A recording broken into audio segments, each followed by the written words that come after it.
ചേന്ദമംഗലം കൂട്ടക്കൊലപാതക കേസിൽ പ്രതിക്കായി police custody അപേക്ഷ നൽകും. പ്രതി ഋതുവിനെ വിശദമായി ചോദ്യം ചെയ്യാനാണ് പോലീസിന്റെ തീരുമാനം. അതിനുശേഷമായിരിക്കും തെളിവെടുപ്പ്. കോടതിയിൽ ഹാജരാക്കിയ പ്രതിയെ 2 ആഴ്ചത്തേക്ക് റിമാൻഡ് ചെയ്തു.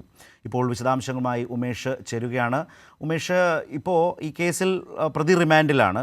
സ്വാഭാവികമായി അതിൻ്റെ അടുത്ത നടപടിക്രമം കസ്റ്റഡി അപേക്ഷ കൊടുക്കുക എന്നുള്ളതാണ്. ഇന്നിപ്പോൾ രാവിലെ കോടതി 11 മണിക്ക് ആരംഭിക്കുമ്പോൾ തന്നെ കസ്റ്റഡി അപേക്ഷ കൊടുത്ത് അത് ഉത്തരവാക്കി പ്രതിയെ ഇന്ന് തന്നെ കസ്റ്റഡിയിൽ വാങ്ങുക എന്നുള്ളതാണോ പോലീസ് ഉദ്ദേശിക്കുന്നത്? അതിനുശേഷം വളരെ വിശദമായ ചോദ്യം ചെയ്യൽ ഈ കേസുമായി ബന്ധപ്പെട്ട് പല നിലയ്ക്കും ഉണ്ടാവേണ്ടതുണ്ട്. അതിനും ശേഷമായിരിക്കും തെളിവെടുപ്പെന്നാണോ?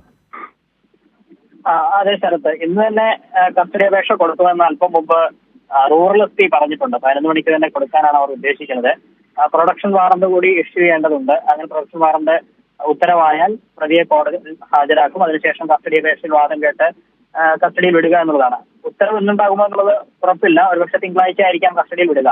ഏതായാലും കസ്റ്റഡിയിൽ ലഭിച്ചാലുടൻ ഇയാളെ വിശദമായി ചോദ്യം ചെയ്യണം എന്നുള്ളത് തന്നെയാണ് പോലീസ് തീരുമാനിച്ചിരിക്കുന്നത്. നിലവിൽ ഈ പോലീസിന് ലഭിച്ച വിവരമനുസരിച്ച് തർക്കം ഉണ്ടായ പ്രകോപനമാണ് ഇങ്ങനെ കൊലപാതകത്തിലേക്ക് നയിച്ചത് എന്നുള്ളതാണ്. പക്ഷെ ഇത് ഒരു അതിക്രൂരമായ കൊലപാതകമാണ്. ചെറിയൊരു തർക്കം ഇത്രയും വലിയ ഒരു കൊലപാതകം അയാളെ ചെയ്യുന്നതിലേക്ക് പ്രേരിപ്പിച്ചത് എന്താണ് എന്നുള്ളത് തന്നെയാണ് പോലീസ് അന്വേഷിക്കുന്നത്. അതിന് ഇയാളെ തന്നെ വിശദമായി ചോദ്യം ചെയ്യേണ്ടതുണ്ട്. നേരത്തെ പറഞ്ഞു കേട്ടിരുന്നത് ഇയാൾക്ക് മാനസിക പ്രശ്നങ്ങൾ ഉണ്ടായിരുന്നു എന്നൊക്കെയാണ്. പക്ഷെ അത് ഡിവൈഎസ്പി തന്നെ അത് തിരുത്തിയിട്ടുണ്ട്. ഒരിടത്തും അയാൾ അങ്ങനെ ഒരു ചികിത്സയ്ക്ക് പോയതായിട്ടുള്ള വിവരം ഇതുവരെയും പോലീസിന് മുൻപാകെ ഇല്ല എന്നുള്ളതാണ്. ഇതുകൂടാതെ ഇയാൾ ലഹരി ഉപയോഗിച്ചിരുന്നോ എന്നുള്ള സംശയം ഉണ്ടായിരുന്നു. അതും പോലീസ് വ്യക്തത വരുത്തിയിട്ടുണ്ട്. ഈ കൃത്യം നിർവഹിക്കുന്ന സമയത്ത് പ്രതി ലഹരിയിലായിരുന്നില്ല എന്നുള്ളത് തന്നെയാണ് പോലീസിന്റെ പ്രാഥമികമായ പരിശോധനയിൽ കണ്ടെത്തിയിട്ടുള്ളത്. അതുകൊണ്ട് ഇയാളെ വിശദമായി ചോദ്യം ചെയ്യേണ്ടത് അനിവാര്യമാണ് എന്ന് തന്നെയാണ് പോലീസ് കരുതുന്നത്. അക്കാര്യം പറവൂർ കോടതിയെ ബോധ്യപ്പെടുത്തും. അതിനുശേഷം അയാളെ കസ്റ്റഡിയിൽ വാങ്ങി ചോദ്യം ചെയ്യുന്നതോടൊപ്പം തന്നെ ഈ സംഭവ സ്ഥലത്തേക്ക് എത്തിച്ച് തെളിവെടുപ്പ് നടത്തേണ്ടതുണ്ട്.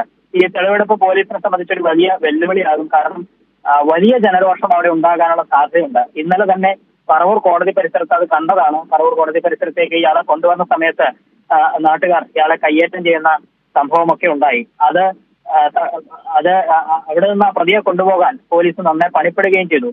സ്വാഭാവികമായും ഈ സംഭവ സ്ഥലത്തേക്ക് കൊണ്ടുവരുമ്പോൾ വലിയ പ്രതിഷേധം ഉണ്ടാകും. അത് കണക്കിലെടുത്ത് കൂടുതൽ പോലീസുകാരെ വിന്യസിക്കും എന്നും rural S P Vaibhav Saxena അല്പം മുമ്പ് മാധ്യമങ്ങളോട് പറഞ്ഞിട്ടുണ്ട്. ഏതായാലും ഇന്ന് തന്നെ കസ്റ്റഡി അപേക്ഷ കൊടുത്ത് തുടർ നടപടിയിലേക്ക് കടക്കാനാണ് പോലീസിന്റെ തീരുമാനം. ശരി ഉമേഷ്, വിശദാംശങ്ങൾ ഉമേഷാണ് നൽകിയത്.